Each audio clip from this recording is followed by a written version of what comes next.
A woman accused in the murder of a missing Pulaski County woman was back in court today. Why her attorneys are arguing for a lower bond. More schools closed because of sickness. We'll take you to one of them to see how school officials are working to clean things up before kids return. We could see a little bit of a rain/snow mix as we head into tonight. I'll have those details right now at 5:30. Dedicated to Southern and Eastern Kentucky, this is WYMT Mountain News at 5:30. Good evening, I'm Steve Hensley. A woman charged with murder in connection to a Pulaski County woman's disappearance was in court this morning. Leanna Brumley went missing last May. Danielle Powell is charged with her murder. Powell's attorneys entered a not guilty plea for. They wanted the judge to lower Powell's bond. Krista Frost explains the request. A lower bond, that's what one lawyer asked for in connection to a murder case in Pulaski County where one mother lost her life nearly 1 year ago. I think that it's currently set at $200,000 cash property.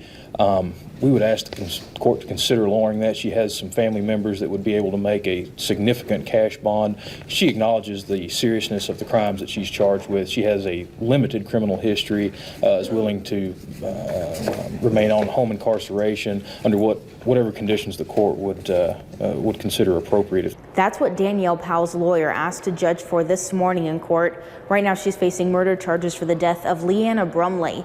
The Pulaski County mother went missing last May. It was in November investigators discovered remains in a rural field, leading them to some answers. Only about a week later, Powell was arrested and charged with murder. Police say they believe Brumley was shot, hit with a hatchet, and then her body burned.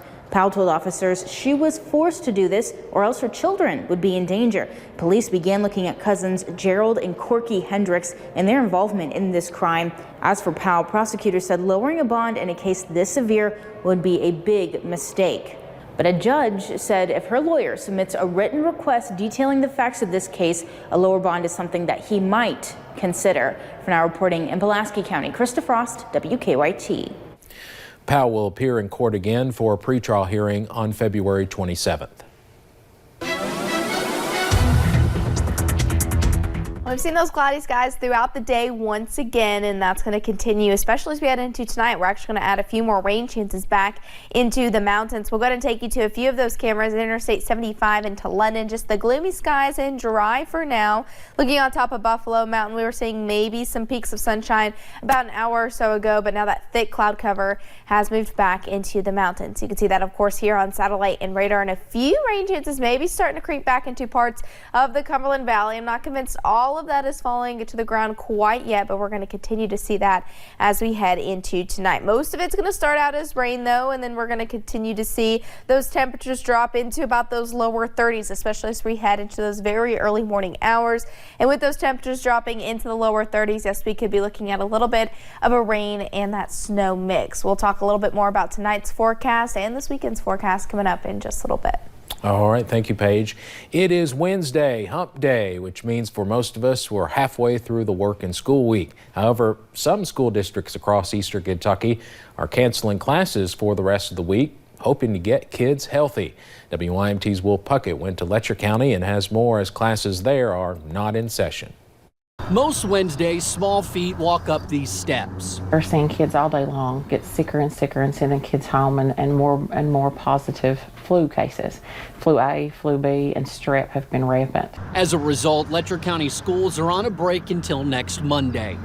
Knowing that our kids are getting sicker, we decided to try to help stop the spread of the flu and take the next few days off. Superintendent of Schools Denise Young's decision is not an easy one. It's much more an instructional issue from my standpoint than it is a monetary issue.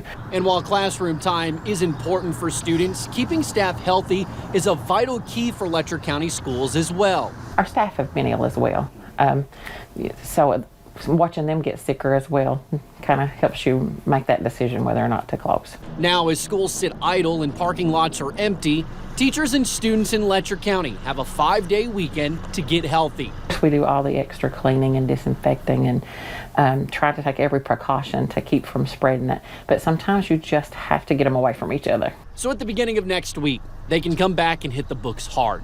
In Letcher County, Will Puckett, WYMT Mountain News. Letcher County Schools also canceled practices and rescheduled games for the remainder of the week.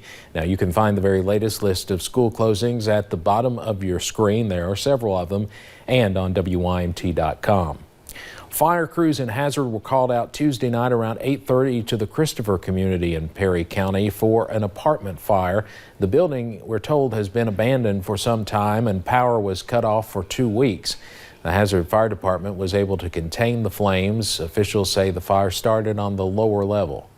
And by information passed along from the caller, they thought that a couch may have been set fire in a residential area there. No injuries were reported. Officials say reports of a burglary and trespassing have been made. However, KSB is not investigating at this time.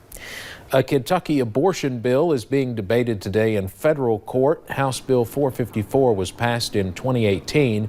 It bans dilation and evacuation abortions except in emergencies.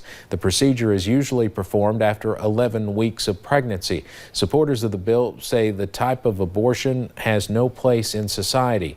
But questions of the bill's constitutionality have been raised by advocacy groups. A decision could take months. It's a day of questions in the impeachment trial of President Trump. Supreme Court Chief Justice John Roberts is reading questions from senators. Former National Security Advisor John Bolton dominated early questions to President Trump's lawyers and House managers. The issue of witnesses continues to dominate the trial's discussion as well. No, there's no way to have a fair trial without witnesses. And the president would have to have his opportunity to call his witnesses. And there'd be depositions, and this would drag on for months. Senate Republican leaders say they are still optimistic they'll have the votes to block witnesses despite a split in their caucus.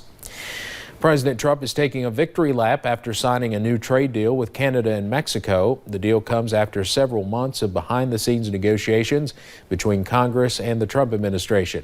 The new deal, known as USMCA, updates the 26-year-old North American Free Trade Agreement, which the president called one of the worst deals in history. Many trade experts expect the impact of the USMCA to be modest.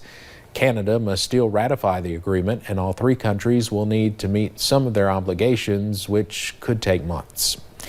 The Pentagon now says 50 U.S. service members suffered traumatic brain injuries from Iran's missile attack on an Iraqi air base earlier this month. Many were in bunkers before nearly a dozen Iranian ballistic missiles exploded. Days after the attack, the military said 11 service members were hurt. Just a week ago, the Pentagon raised the number to 34, and now today it sits at 50, 31 of which returned to duty. Researchers at the University of Kentucky will be using drones to help keep cattle healthy. With the help of a $900,000 grant from the United States Department of Agriculture, Jesse Hogue, who heads the program, is working on a non-invasive health monitoring approach to check cattle using drones. Yearly, nearly 3 million cows die in the U.S. due to health problems. Their hope is that autonomous drones would help farmers remotely check on the location and health of each cow, allowing them to address cattle health and safety issues more quickly. Beef producers are probably underserved in terms of technology. A lot of the high-tech stuff seems to go towards dairy or crop production, and so there was really an opportunity to apply some of the same technologies that are being used in other areas towards beef production. While researchers at the lab use a fake calf to do their tests, there's also ongoing research off-site to see how cows respond to drones at the University of Kentucky. Coming up on Mountain News at 5:30, there are increasing concerns about the new coronavirus and the way some are protecting themselves that might not be effective. Hear what you should know. And we're tracking a wintry mix tonight, and then we also have our next system Friday into Saturday that'll bring a few more rain chances back into the mountains. I'll have more on all of that coming up in just a little bit.